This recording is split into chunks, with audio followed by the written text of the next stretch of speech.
Pa bryd bathoch chi ddechrau canu? Wel, nes i ddechrau canu yn... Wel, a mynd yn ôl i pan o'n i'n yn ogyn ifanc, o'n i'n dechrau canu pan o'n i adra y ben yn hun. O'n i'n hoff iawn o just canu yn y llofft pan o'n i adra lle. A wedyn, fel ys i'n hun, nes i ddechrau canu karaoke pan o'n i'n mynd o amgylch y tai tafandau yn Bwllheli lle. Ond o'n i reit nerfus yn canu, do'n i'n licio rei fy hun allan a wedyn nes i'n cychwyn canu'n iawn tan 2019. Nes i ddechrau mynd i nosweithiau meic agored yn Bwllheli. A hwn oedd y profiad cyntaf ges i o berfformio canu efo cerddorion eraill. A fes i'n gwneud hynny am ta blwyddyn, unwaith y mis. A wedyn wrth gwrs doth yr cyfnod clo yn ystod adag Covid. A mi nes i ddechrau postio fideos ar y we, a swn i'n dyn adag yna nes i ddechrau canu'n iawn yn swyddogol a neud o ddifri lle da. A oeddech chi'n canu yn yr ysgol? Do, fes i'n canu chydig bach yn yr ysgol. Fes i yn perfformio efo'r côr. Dwi'n meddwl pan o'n i o gwmpas ta 9 oed, mae'n siŵr. 9-10 oed. So do, nes i chydig bach o ganu yn yr ysgol, ond wel, nes i wneud un byd a ben yn hun erioed, mond efo y côr. A dwi'n cofio eithon ni mlaen i ganu'r brifysgol yn Bangor efo'r Steddfod adag yna lle. Ia, mae yna o gwmpas diwedd yr 80au, dechrau 90au, mae'n siŵr. So, dipyn o amser yn ôl ys hynny. A oes rhywun arall yn canu yn eich teulu? Wel, mae'r chwaer yn canu, o hi fatha fi, pan oedden ni'n mynd allan o stalwm, o hi'n licio canu karaoke. Ac wrth gwrs, nath Sian yn chwaer canu ar un o'r fideos ar tudalen Corona efo fi, a mae wedi perfformio ar y CD. Mae Carrie, y ferch, mae hi wrth gwrs wedi postio lot o fideos o fi, ac o hi'n hefyd yn canu ar y CD. Ond na, ar wahân i hynna, do gennym ni neb yn y teulu oedd yn perfformio na canu lle da. Oedd a taid wrth i fod yn gwylio teledu ar nos Sul, yn gwylio dechrau canu, dechrau camol. A oedd wrth i fod yn canu'r emynau wrth wylio hwnnw lle, ond na, neb yn perfformio na canu yn y teulu da, so dwi'n siŵr iawn lle da ni wedi gael o. Faint oedd eich oed yn dysgu chwarae'r gitar? Wel, swn i'n deud bod fi dal yn dysgu chwarae gitar, dwi'n meddwl. Nes i gael gitar cyntaf fi pan o'n i ta 12 oed, dwi'n meddwl. A lle dwi wedi bod yn trio dysgu ers hynny. Ia, fel dwi'n dweud, dwi dal yn dysgu sut i chwarae gitar. Dwi'n yn chwaraewr da iawn o gwbl. Mae yna lot bobl sy'n lot gwell na fi ar wneud lle. Ond dwi'n mwynhau wneud o. Dwi'n mwynhau cael chwarae'r gitar mewn gigs lle.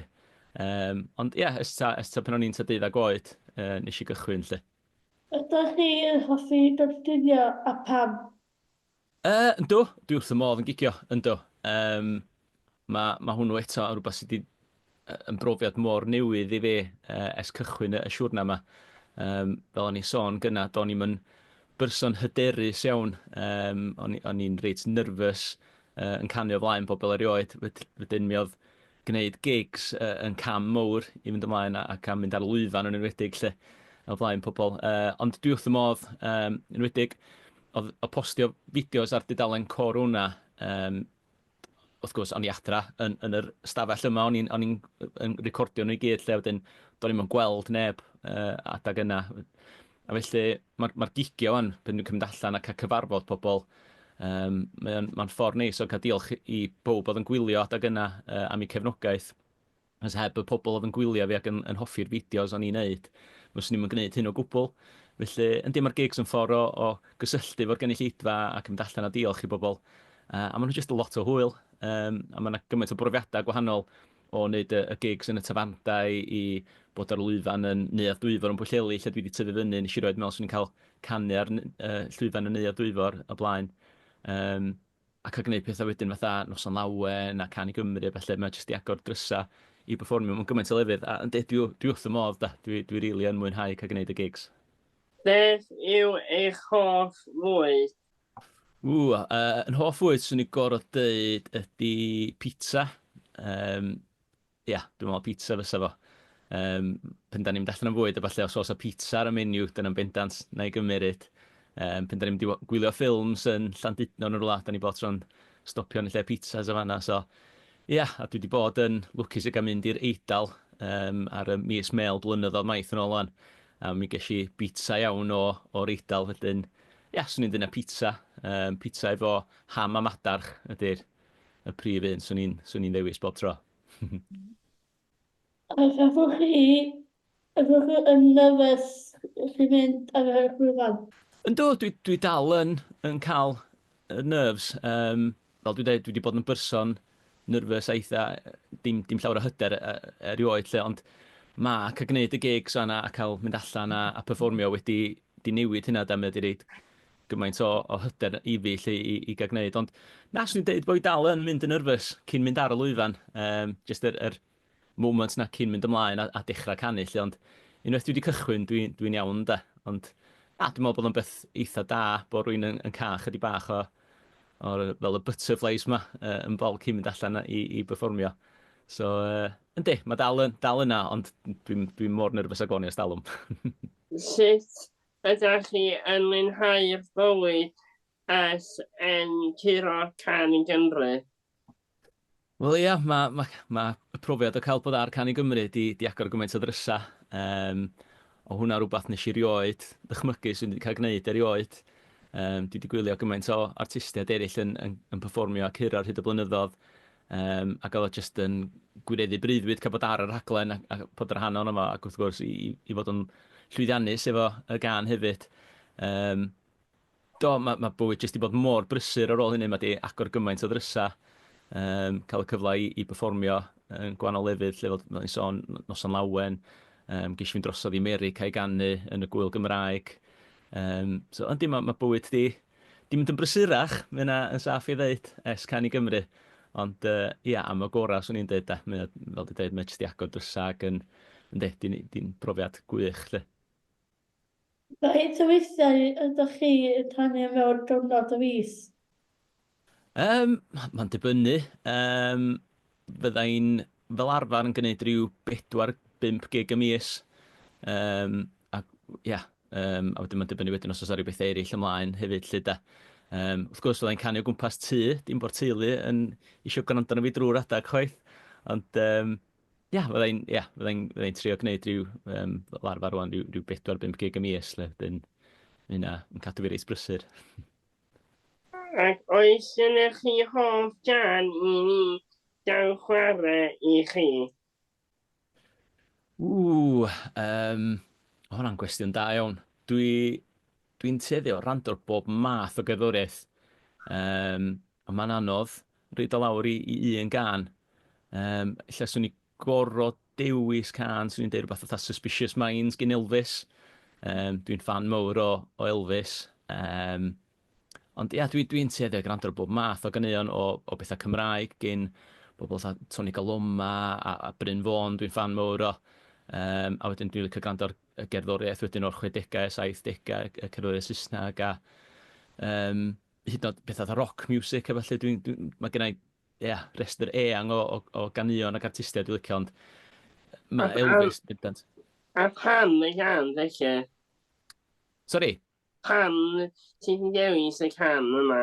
Pam dwi'n dewis y can yna? Dwi'n fan mawr Elvis. Dwi wedi tyfu fyny'n gwrando ar Elvis. A dwi just wrth y modd efo ffordd oedd o'n perfformio a ffordd oedd o ar y llwyfan. A mae'r gan Suspicious Minds yn mae'n gan mor hwyliog ac mae'n gan dwi'n perfformio mewn gigs a dwi wrth y modd cael canu a mae'r gynulleidfa bod tro'n mwynhau chlywed ti. Felly, dyna pam sy'n ni'n dewis y gan yna, dwi'n meddwl. A os ydych chi gyfle talu gyda unrhyw person yn y byd, pwy fasach chi y dewis a pam? Wel, fel dwi'n newid sôn, Elvis, dwi'n meddwl, sa fo bendant, os oes fo dal efo ni, fyswn ni wrth y modd cael canu fo fo. O ran rwy'n sydd efo ni wan ar y byd, swn i gorfod deud Bruce Springsteen. Mi ges i fi draw i Gaerdydd i wylio Bruce Springsteen chydig bach yn ôl yn perfformio, a mae o'n artist dwi'n hoff iawn o rando a wylio. Mae ganeuon o hefyd yn rhaid dwi'n rando dipyn ar, a mae'r caneuon mae o yn ganu, mae nhw'n ganeuon mae rwy'n yn gallu uniaethu efo o ran y geiriau a falle. So dwi wrth y modd yn gwrando na fo, gwylio fo, lle, so os fyswn ni'n cael canu sa fo bendant yn un, O ran canu Cymraeg, dwi'n meddwl allan rhywun oedd Bryn Fôn. Mae Bryn Fôn, esben dwi'n ifanc iawn, dwi'n cofio cyfarfod Bryn Fôn pan oedd album Caib allan. A felly, ers hynny, dwi wedi bod yn fan mawr ohono fo. Felly, ia, rhywun fel dwi'n meddwl swn i'n ddewis i gael canu efo. Be da chi yn offi i wneud i ymlacio?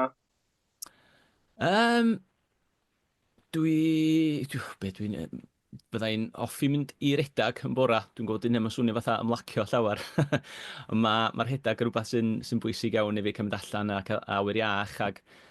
So byddai'n gwneud hynny. A wedyn o ran gyda'r nosa, byddai'n hoffi jyst amser efo'r teulu. Gwylio teledu, byddai'n gwrando cerddoriaeth, gwylio ffilms a falle. So ie, just amser efo'r teulu, really. Byddai'n trio gwneud y mwyaf o'r amser yna, oedd bod fi mor brysur efo'r canu ar gigio, felly mae'n bwysig cael yr amser yna efo'r teulu hefyd. Felly, ia, dyna dwi'n teiddio o wneud. Faint o bach newch chi dyfyniau canu? Wel, dwi rhan fwyaf amser ar draws Gogledd Cymru, so i fyny am Sir Fôn, a draws i ochrau Wrecsam, a wedyn lawr am ochrau Aberystwyth, dyna di'r cylch, swn i ddweud, dwi'n gwneud fwyaf, lle. Ond na, dwi wedi bod yn ffodus iawn o, dwi wedi cael mynd drosodd i Werddon i ganu, dwi wedi mynd drosodd i Lloegr, flwyddyn nesaf dwi'n mynd i fyny'r Alban i ganu, dwi wedi bod drosodd America, so dwi wedi bod yn ffodus iawn o cael mynd, ac ia, dwi'n hoff iawn o gael mynd i llefydd gwahanol i ganu. Fel o'n i'n sôn gyna, swn i'n gwneud hyn o gwbl heblaw y bobl oedd yn gwylio fi ac yn gwneud y cefnogaeth i fi. Felly mae'n bwysig iawn bod fi yn reid yr amser i fynd i gigio i lle mae pobl isio gweld fi ac i reid y diolch iddyn nhw, lle da. So, ynddo, dwi'n trafeilio dipyn o gwmpas efo'r gigio. Dylan, dwi eisiau diolch yn fawr iawn i chi am siarad efo ni heddiw. Mae'n dod yn diddorol cael gwybod mwy amdana chdi, felly diolch yn fawr iawn i chdi am swrsio efo ni heddiw. Dim problem, diolch yn fawr iawn am y gwahoddiad i ddod i siarad efo chi da. Diolch i chi, Dylan, a croeso i chi. Diolch yn fawr iawn.